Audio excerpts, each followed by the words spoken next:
شیزا نے کہا تو شگفتہ نے نفرت بھری نظر بسما پر ڈالی اور شیزا کا ہاتھ جھٹک دیا۔ تمہیں سمجھ نہیں آتی؟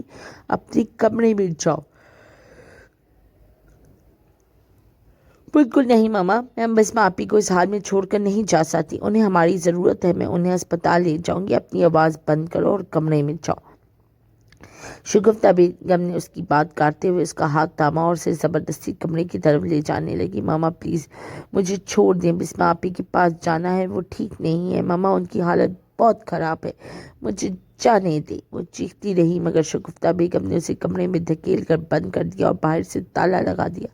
بسما نے آنکھوں میں امڑ آئے آنسو پوچھے اور ایک نظر اس ظالم عورت کو دیکھا جب اس کی جان لینے پر تلی ہوئی تھی۔ آپ جتنا مرضی تشدد کریں، مجھ پر ظلم کی انتہا کر دیں، مگر میں یہ نکاح نہیں کروں گی، چاہے میری جان ہی کیوں نہ چلی جائے۔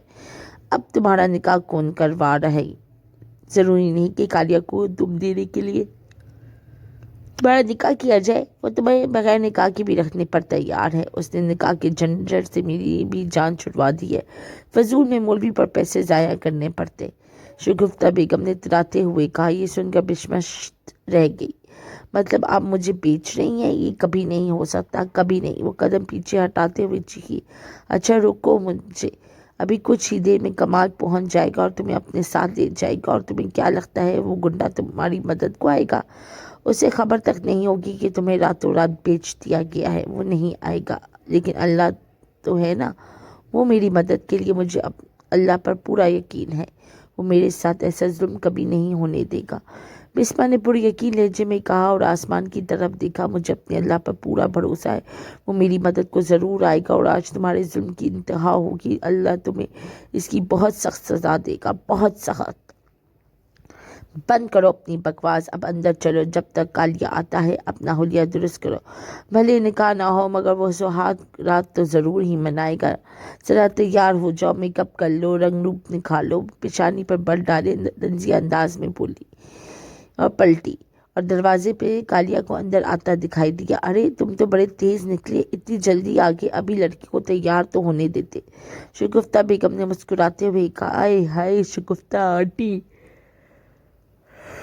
بات ہی ایسی تھی کہ میرے سے رہا نہ گیا، اب جلدی سے اسے میرے حوالے کر دو، تڑپ رہا ہوں اسے پانے کے لیے۔ کالیہ نے بسما کی طرف خمار آلود نگاہوں سے دیکھتے ہوئے، اس کی حالت ایسی تھی جیسے گوشت دیکھ کر کتے کے منہ سے رال ٹپک رہی ہو۔ بسما نے سخت نفرت اور غصے سے اس شخص کو دیکھا۔ عجیب دنیا ہے، لوگ کتنی آسانی سے لڑکیوں کا سودا کر لیتے ہیں جیسے بیچنا کوئی کھیل ہو۔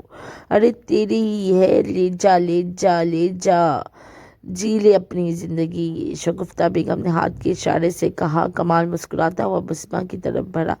بسما لڑکھڑاتے قدموں سے پیچھے ہٹی۔ خبردار مجھے چھوا تو دور رہو مجھ سے، میں تم سے کہہ رہا ہوں، میرے قریب مت آنا۔ وہ زخموں سے چور خود کو بچاتے ہوئے پیچھے ہٹ رہی تھی مگر کالیہ آج کسی صورت اسے چھوڑنے والا نہیں تھا۔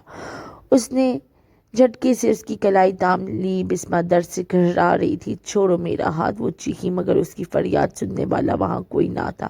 کالیہ اسے گھسیٹتا ہوا دروازے کی طرف لے جانے لگا کہ اچانک دروازہ زور سے کھلا اور اعتصام حیدر اپنے آدمیوں کے ساتھ اندر داخل ہوا۔ اعتصام کو دیکھ کر شگفتہ بیگم کا تو سانس ہی حلق میں اٹک گیا اور کالیہ گھبرا گیا۔ اسے کس نے خبر دی؟ وہ بڑبڑایا۔ بسما کی کلائی اس کے ہاتھ میں دیکھ کر اعتصام کے تو پورے جسم میں جیسے بچھو ڈونک رہے تھے۔ ہاتھ ہٹاؤ، اس نے سخت لہجے میں حکم دیا۔ چھوڑنے کے لیے نہیں تھاما، یہ میری ہے، کالیہ نے اکڑ کر کہا۔ اعتصام نے جواب میں گن نکالی اور بغیر ایک لمحہ ضائع کیے اس کے بازو پہ گولی مار دی۔ بسما کی کلائی آزاد ہو گئی۔ کالیہ درد سے چیختا ہوا زمین کے پر گر پڑا جبکہ شگفتہ بیگم کے ہوش اڑ گئے۔ میں نے منع کیا تھا میری محبت پر نظر بھی نہ ڈالنا، تم نے اسے چھوا کیسے؟ اعتصام نے غصے سے کہا اور ایک اور گولی اس کلائی پہ مار دی۔ چھوڑ دو مجھے، مت مارو، لے جاؤ اسے، یہ تمہاری ہے۔ کالیہ نے خوفزدہ ہو کر ہار مان لی۔ یہ میری تھی، میری ہے اور میری ہی رہے گی۔ اعتصام نے اعلان کیا۔ شرازی، مولوی صاحب کو لے کر آؤ۔ کچھ ہی دیر میں مولوی صاحب آ گئے۔ مولوی صاحب آج میرا نکاح ہے، اعتصام نے مسکرا کر کہا۔ مولوی صاحب نے مسکراتے ہوئے نکاح پڑھانا شروع کیا۔ بسمہ بنت مراد حسن، کیا آپ کا نکاح اعتصام حیدر بل محمد حیدر سے 10 لاکھ حق پہر قبول ہے؟ بسمہ نے کامتی نگاہوں سے اعتصام کو دیکھا، پھر دھیرے سے کہا، مجھے یہ نکاح قبول نہیں ہے۔ اسی لمحے دروازہ کھلا اور مراد حسین اندر آ گئے۔ میری بیٹی کے ساتھ یہاں کیا ہو رہا ہے؟ بات پر اعتصام اپنی جگہ سے اٹھا اور موبائل نکال کر شگفتہ کی طرف بڑھایا۔ یہ لو، شوق سے کال کرو، کہتے ہو تو میں خود نمبر ڈائل کر دیتا ہوں۔ اعتصام کے اطمینان بھرے لہجے پر ایک دم کو مراد حسین ڈگمگائے۔ دیکھو، ہم شریف لوگ ہیں، اپنے گنڈوں کو یہاں سے لے کر جاؤ۔ میری بیٹی یہ نکاح نہیں کرے گی۔ آج اتنے عرصے بعد مراد حسین کو یاد آیا کہ بسمہ ان کی بیٹی ہے۔ بسمہ نے دکھی نگاہوں سے اپنے باپ کی طرف دیکھا، جب اس نے اس کے وجود کو بہت پہلے ہی فراموش کر دیا تھا۔ آپ سے کس نے کہا کہ میں نکاح نہیں کرنا چاہتی؟ میں اعتصام حیدر سے ہی نکاح کرنا چاہتی ہوں۔ اچانک بسمہ کی بات سن کر مراد حسین بری طرح چونک گئے۔ وہ پلٹ کر اس کی طرف متوجہ ہوئے۔ اس کے چہرے پر زخم، ماتھے پر بہتا خون اور بکھری ہوئی حالت دیکھ کر وہ گھبرا گئے۔ یہ سب کیا ہوا تمہارے ساتھ؟ کس نے کیا کیا ہے یہ؟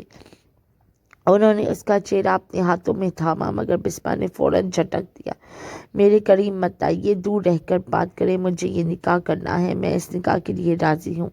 مولوی صاحب نکاح پڑھائیے۔ اب بسمہ باپ کی ضد اور بے حسی کے ردعمل میں اعتصام سے نکاح کرنا چاہ رہی تھی۔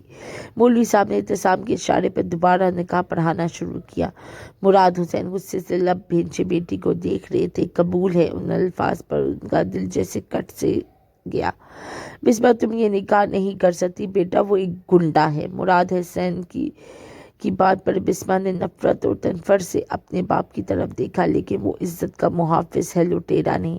اس پر اعتصام نے پلکیں اٹھا کر بسمہ کو دیکھا۔ آج وہ اسے کتنے مان بخش رہی تھی، شاید وہ خود بھی نہیں جانتی تھی۔ وہ واقعی ایک بہت بڑا گنڈا تھا، مافیا کی دنیا کا مشہور گینگسٹر، مگر وہ اپنے اصولوں پر قائم تھا۔ نکاح مکمل ہوا۔ مبارک ہو۔ مولوی صاحب کے الفاظ پہ شرازی نے مسکرا کے اعتصام کو گلے لگا لیا۔ بسمہ کی نظریں جھکی ہوئی تھیں، آنسو تھے جو اس کی جھولی میں گرتے جا رہے تھے۔ آج وہ اپنے باپ کی بے توجہی اور لاپرواہی کے سبب ایک گنڈے سے نکاح پر مجبور ہو گئی تھی، کیونکہ اس کا باپ اس کی عزت کی حفاظت نہ کر سکا۔ ہاں، وہ اعتصام حیدر سے نفرت کرتی تھی، کیونکہ وہ ایک اچھا انسان نہیں تھا، مگر اس کے باوجود اس نے اسی سے نکاح کر لیا۔ رخصتی کی اجازت ہے سسر صاحب؟ اعتصام نے معنی خیز انداز میں پوچھا۔ مراد حسین نے ایک غصے میں سے ایک تیکھی نظر اس پہ ڈالی، جس کے جواب میں اعتصام دائیں گال سے مسکراتا ہوا اسے دیکھتا رہا۔ بسمہ غصے میں اپنی جگہ سے اٹھی اور لڑکھڑاتے قدموں سے اعتصام کی طرف بڑھی، مگر درمیان میں مراد حسین نے اس کی بازو پکڑ لی۔ تم نے نکاح تو کر لیا، مگر میرا دل بھی دکھایا ہے، جانتی ہو، کیونکہ میرا دل بھی آپ نے بہت دکھایا ہے، اور آج حساب برابر ہو گیا ہے۔ یہ کہہ کر اس نے ان کے ہاتھ اپنی کلائی سے ہٹایا اور مضبوط لہجے میں بولی، چلیں۔ اعتصام نے اپنی مضبوط ہتھیلی اس کے سامنے پھیلائی، نہ چاہتے ہوئے بھی بسمہ نے اپنا نازک سا ہاتھ اس میں رکھ دیا اور اعتصام کے ساتھ اس گھر سے نکل گئی، جبکہ پیچھے مراد حسین پچھتاوے کے عالم میں کھڑا رہ گیا۔ حیدر ولا میں بسمہ کے ساتھ داخل ہوتے ہی اعتصام کا دل خوشیوں سے بھر گیا۔ بسمہ نے خود اس سے نکاح کی حامی بھری تھی، یہ بات اسے دنیا جہاں کی خوشی دے گی۔ اس نے بسمہ کو ملازمہ کے ساتھ کمرے میں بھجوا دیا، جبکہ خود ایک ضروری کام سے باہر چلا گیا۔ کمرے میں پہنچتے ہی بسمہ نے ملازمہ کو غصے سے دیکھا۔ بی بی جی، کچھ لائیں، اگر زہر ہے تو وہ لا دو۔ ملازمہ ساکت رہ گئی اور خاموشی سے باہر نکل گئی۔ اعتصام حیدر، تم نے میرے ساتھ اچھا نہیں کیا، تمہاری وجہ سے اس عورت نے مجھ پر ہاتھ اٹھایا اور میں نے تم سے نکاح کرنے پر مجبور ہو گئی۔ اگر یہ تم سمجھتے ہو کہ میں تمہیں اپنا لوں گی اور خوش رہوں گی تو یہ تمہاری بھول ہے۔ نہ میں خود خوش رہوں گی اور نہ تمہیں خوش رہنے دوں گی۔ ادھر اعتصام جان بوجھ کر ولا سے باہر شرازی کے ساتھ فارم ہاؤس چلا گیا۔ وہاں ایک بڑی پارٹی تھی۔ شرازی بے حد خوش تھا۔ آج میں تمہارے لیے بہت خوش ہوں اعتصام بھائی، وہ اسے گلے لگاتے ہوئے بولا، تمہاری خوشی ہی میری خوشی ہے۔ کیا لگتا ہے مراد حسین خاموش رہے گا؟ شرازی کے سوال پر اعتصام کی پیشانی پہ بل پڑ گئے۔ بولے گا تو گولی اس کے حلق میں اتار دوں گا. پہلے وہ میری محبت تھی، اب وہ میری بیوی ہے، میری عزت ہے. کسی کی مجال نہیں کہ میری عزت پہ میرے لیے نظر ڈالے. شیرازی اس کے جنون کو دیکھ کر خاموش ہو گیا. لگتا ہے بھابھی نے اپنی مرضی سے نکاح کیا ہے. شاید ان کے دل میں بھی آپ کے لیے نرمی آ گئی ہو. ابتسام کے چہرے پہ فکر کی لکیر ابھری. نہیں جانتا، مگر وہ میری ہے، میرے گھر میں ہے. یہی بات مجھے سکون دیتی ہے. چاہے محبت کرے یا نفرت، فرق نہیں پڑتا. صبح فجر کے وقت وہ مسجد میں سجدے میں گرا، آنکھوں میں آنسو لیے اپنے گناہوں کی معافی مانگ رہا تھا. ایک نامی گرامی گنڈا ایک لڑکی کی محبت میں اللہ کے حضور بیٹھا تھا. احتسام بیٹا، نرم آواز پر وہ چونکا. پیچھے ایک بزرگ ہستی کھڑی تھی. آپ میرا نام کیسے جانتے ہیں؟ تمہارے والد کو جانتا تھا، تمہیں یہاں لایا کرتے تھے. میں اب 26 سال کا ہوں. اللہ کی طرف واپسی کا راستہ تم نے بہت دیر سے چھوڑا ہے. احتسام کی آنکھوں میں نمی اتر آئی. وہ چاہ کر بھی بسمہ کے پاس نہیں جا پا رہا تھا.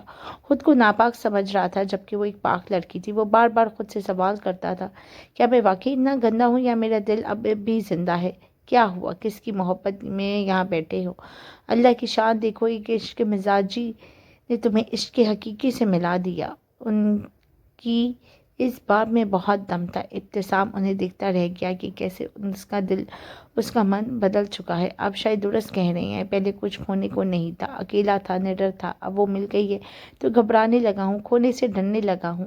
سمجھ نہیں آ رہا کہ کیا کروں. دل کو سکون مل جائے. سکون مل جائے گا جب اللہ کی رسی کو مضبوطی سے تھامو گے تو سکون ہی سکون پاؤ گے. آپ میرے لیے دعا کریں نا کہ اللہ مجھے سکون عطا فرما دے. جب اللہ کی راہ میں آؤ گے تو سکون ہی سکون ملے گا. اور دعا تو میں تمہارے لیے تب سے کر رہا ہوں جب سے تمہیں دیکھا ہے. تمہارے بابا مجھ سے خصوصی طور پر تمہارے لیے دعا کروایا کرتے تھے، مگر ان دعاؤں کی قبولیت کا وقت شاید اب آیا ہے. ان کی باتیں سنتے ہوئے ابتسام اپنی جگہ سے اٹھا تو بزرگ نے اسے مسکرا کر دیکھا. میرے دل بدل دے، میرا نفرت میں ڈوبا دل بدل دے. گناہ گار ہوں، سن لے میرے مولا، میری غفلت میں ڈوبا دل بدل دے. بسمہ فجر کی نماز پڑھ کر جائے نماز سے جیسے ہی مڑی، اس کے سر میں شدید درد کی ٹیس اٹھ رہی تھی. کل جو چوٹ لگی تھی اس کا درد کچھ کم ہوا تھا مگر مکمل آرام نہیں آیا تھا. رات کو وہ بھی جاگتی سوتی سی کیفیت میں رہی تھی اور صبح وضو کے بعد مزید درد بڑھ گیا تھا. اب سر تھامے وہ پیچھے کی جانب گرنے لگی کہ اچانک کسی نے اسے اپنے باہوں میں تھام لیا. پلٹ کے دیکھا تو ابتسام کو اپنے اوپر جھکا پایا. تم ٹھیک ہو؟ کیا ہوا ہے تمہیں؟ اس کی لہجے میں فکر نمایاں تھی. بسمہ نے جھٹکے سے خود کو اس سے چھڑایا. مجھے مت چھوؤ. مجھے چھوا تو مجھ سے برا کوئی نہیں ہوگا. تمہاری حالت بہت خراب ہے. میرا خیال ہے تمہیں اسپتال جانا چاہیے. ابتسام اس کے لہجے اور الفاظ کو نظر انداز کرتے ہوئے فکر مندی سے اس کے ہاتھ تھامنے کو بڑھا تو بسمہ نے پھر ہاتھ چھڑا دیا. تو میری ایک بات سمجھ نہیں آتی. مجھے مت چھونا. میں نہیں چاہتی کہ تمہاری وجہ سے میں ناپاک ہو جاؤں. اس کے الفاظ ابتسام کے جسم پر کوڑے بن کر رہ گئے. تمہیں میری ایک بات سمجھ نہیں آتی؟ مت چھونا. میں نہیں چاہتی کہ تمہاری وجہ سے میں ناپاک ہو جاؤں. اس کے الفاظ ابتسام کے جسم پر کوڑے بن کے پڑے. قرآن پاک میں اللہ تعالیٰ نے فرمایا ہے کہ پاک مردوں کے لیے پاک عورتیں ہیں، ناپاک مردوں کے لیے ناپاک عورتیں. پھر تم مجھے کیسے مل گئے؟ یہ الفاظ سنتے ہی ابتسام کے قدم لڑکھڑا گئے. آئندہ اگر مجھے چھوا تو میں اپنے جسم کا وہ حصہ جلا دوں گی، سمجھے تم؟ وہ رخ موڑ کر کمرے کے دروازے تک پہنچا ہی تھا کہ پیچھے کچھ گرنے کی آواز آئی. پلٹ کے دیکھا تو بسمہ بے ہوش ہو کر زمین پر جا گری تھی. ابتسام فوراً اس کی طرف لپکا اور اسے اپنی باہوں میں اٹھا کر باہر کی طرف بھاگا. اس کا دل کسی انہونی کے خدشے سے دھڑک رہا تھا. اسپتال کے کوریڈور میں وہ بے چینی سے کین ہو رہا تھا. کچھ سیٹی کی طرف دیکھے جا رہا تھا. بسمہ کا ICU ٹیسٹ ہوش میں آنے کے بعد کیے گئے تھے. ڈاکٹر نے کہا آپ باہر جا سکتی ہیں، رپورٹ کچھ دیر میں آ جائے گی. آپ اپنے شوہر کے ساتھ گھر جا سکتی ہیں، آرام کریں، انشاءاللہ سب ٹھیک ہو جائیں گی. ڈاکٹر سعدیہ نے محبت بھرے لہجے میں کہا. ابتسام نے فکر مندی سے پوچھا، کوئی خطرے کی بات تو نہیں؟ ڈونٹ وری مسٹر ابتسام، اللہ پر بھروسہ رکھیں. گھر آ کر بھی بسمہ کا رویہ سخت رہا. تمہاری حرام کی کمائی سے لائی ہوئی کسی چیز کو میں ہاتھ نہیں لگاؤں گی. ابتسام خاموشی سے کمرے سے نکل گیا. ادھر بشیر ملک کے دل میں ابتسام کے لیے شدید نفرت نے جگہ بنا رہی تھی. اگر اس لڑکی کو تم سے دور نہ کیا تو میرا نام بھی بشیر ملک نہیں. دوسری طرف مراد حسین کو شگفتہ بیگم کی حقیقت کا علم ہوا تو اس کا ہاتھ اٹھا اور شگفتہ کے چہرے پہ پڑا. میں نے تم پر اندھا اعتماد کیا تھا اور تم نے میرا گھر برباد کر دیا. آخر میں خدیجہ اماں نے بسمہ کو بتایا، بیٹا کوئی بھی بچہ برا پیدا نہیں ہوتا، حالات انسان کو برا یا اچھا بناتے ہیں۔ اگر وہ سچے دل سے اللہ سے توبہ کر لے تو اللہ اسے اپنے پسندیدہ بندوں میں شامل کر لیتا ہے۔ یہ سنتے ہی بسمہ کے دل میں خوف سا جاگا، اگر وہ اللہ کے پسندیدہ بندوں میں شامل ہو گیا تو وہ کہاں جائے گی؟ سخت الفاظ اس نے اس قدر بے دردی سے کہے تھے کہ شاید اللہ تعالیٰ بھی اسے معاف کرے یا نہ کرے۔ دوا لینے کے بعد اسے نیند سی آنے لگی۔ آنکھیں موندے وہ ابتسام ہی کے بارے میں سوچتی رہی، نہ جانے کب اس کی آنکھ لگ گئی۔ 2 دن بعد ابتسام گھر آیا۔ خدیجہ اماں کے ذریعے سے معلوم ہوتا رہا کہ بسمہ نے کھانا بھی کھا لیا اور دوا بھی لے لی ہے۔ اس نے دل ہی دل میں اللہ کا شکر ادا کیا۔ وہ 2 دن اس کے لیے گھر نہیں آیا تھا کہ بسمہ کا سامنا نہیں کرنا چاہتا تھا۔ وہ نہیں چاہتا تھا کہ اس کے منہ سے کوئی بھی سخت بات نکل جائے، کیونکہ بسمہ کے الفاظ ابتسام کے دل میں ہتھوڑوں کی طرح برس رہے تھے۔ وہ 2 دن سے سو بھی نہیں پایا تھا۔ وہ اپنے فارم ہاؤس پر تھا، کسی کام پر توجہ بھی نہیں دے پا رہا تھا، بس بسمہ کی فکر تھی۔ اس نے دل سے دعائیں کی کہ رپورٹیں ٹھیک آئیں، اور اللہ نے اس کی پہلی سچی دعا سن لی۔ بسمہ کا سر محض چوٹ اور ڈپریشن کی وجہ سے تھا، اسے کسی بڑی آزمائش سے بچا لیا گیا تھا۔ ابتسام خدیجہ اماں سے رابطے میں تھا، وہ بسمہ کو کچھ اسپیس دینا چاہتا تھا۔ آج وہ صرف ایک فائل لینے گھر آیا تھا۔ مخالف پارٹی کا گنڈا اس کی زمین پر دوبارہ قبضہ کر رہا تھا، مگر زمین کے اصل کاغذات ابتسام کے پاس تھے۔ چاہتا تو گولی کی زبان بول سکتا تھا، مگر اس کا دل بدل چکا تھا۔ اب وہ قانونی طریقے سے معاملہ حل کرنا چاہتا تھا۔ وہ اپنے کمرے کی طرف بڑھا تو بسمہ شاور لے کے باہر نکل رہی تھی۔ اس کے بھیگے ہوئے بال اور جسم سے چپٹے کپڑے ایک لمحے کو ابتسام کو ساکت کر گئے۔ اس کے دل کے تاریخ اٹھے۔ بسمہ، اس کی محبت، اس کا عشق، اس کا جنون تھی۔ بسمہ بھی اچانک سامنے اسے دیکھ کر گھبرا گئی۔ بالوں سے ٹپکنے پانی کے قطرے ابتسام کے دل پر تیر بن کر لگ رہے تھے۔ اسے فوراً رخ موڑ کر اپنی گردن سے لائی۔ بسمہ اس کے لیے ایک کڑا امتحان بن چکی تھی۔ بسمہ نے آگے بڑھ کر بستر سے دوپٹہ اٹھایا اور خود ڈھانپ لیا۔ تمہیں دروازے پہ دستک دے کر آنا چاہیے تھا، عادت نہیں ہے اپنے ہی کمرے میں اجازت لے کر آنے کی، تو عادت ڈالو۔ اب تم اکیلے نہیں ہو، میں بھی یہاں ہوں۔ اس کے لہجے میں وہی سرد میلی تھی۔ ابتسام کے دل کی دھڑکنیں بے قابو ہو گئیں۔ وہ فائل نکالتے ہوئے اسے گہری نظروں سے دیکھنے لگا، مگر بسمہ نے رخ موڑ لیا۔ کوشش کروں گا آئندہ نہ بھولوں۔ وہ اسے اپنے لائے ہوئے لباس میں دیکھ کر عجیب سے سرسراری میں مبتلا ہو گیا۔ اس نے ابتسام کو قبول نہیں کیا تھا، مگر اس کے گھر، اس کے کمرے اور اس کی چیزوں کو اپنا لیا تھا۔ یہی بات اسے خوشی دے گئی۔ وہ بنا کچھ کہے باہر نکل گیا۔ کس خوش فہمی میں مت رہنا، اگر میں تمہارے لائے ہوئے کپڑے پہن رہی ہوں یا یہاں رہ رہی ہوں تو ہر چیز کا حساب لکھ رہی ہوں، وقت آنے پر سب لوٹا دوں گی۔ اس کی بات سنتے ہی ابتسام کے چہرے پہ بے اختیار مسکراہٹ آ گئی۔ وہ بغیر موڑے باہر چلا گیا، مگر انا اسے جھکنے نہیں دے رہی تھی۔ ادھر وہی ہوا جس کا ڈر۔ انور نے بات نہ مانی اور فائرنگ شروع ہو گئی۔ ابتسام نے گولی نہ چلانے کا عہد کیا تھا، اس لیے اس کے بازو پہ گولی لگی، مگر اسے پلٹ کر وار نہیں کیا۔ اس کے آدمی مگر خاموش نہ رہے۔ شیرازی کو پیٹ میں اور سرور کو ٹانگ میں گولی لگی۔ ابتسام شیرازی کو فوراً اسپتال لے گیا۔ اپنی تکلیف اسے یاد ہی نہ رہی۔ شیرازی اس کے لیے بھائی جیسا تھا۔ 10 سال کا ساتھ تھا۔ ڈاکٹر نے بتایا گولی نکال دی گئی ہے، مگر خون زیادہ بہہ گیا ہے، دعا کریں ہوش آ جائے۔ ابتسام کی آنکھیں نم ہو گئی۔ کب تک ہوش آئے گا؟ 2 سے 5 گھنٹے لگ سکتے ہیں، ورنہ کومے کا خطرہ ہے۔ یہ سنتے ہی اس کی سانس رک گئی تھی۔ شیرازی اس دنیا میں اس کا واحد اپنا تھا۔ اسی لمحے ایک انجان نمبر سے فون آیا۔ بہت بڑی غلطی کی ہے تم نے، میرے بیٹے کو معذور کر دیا۔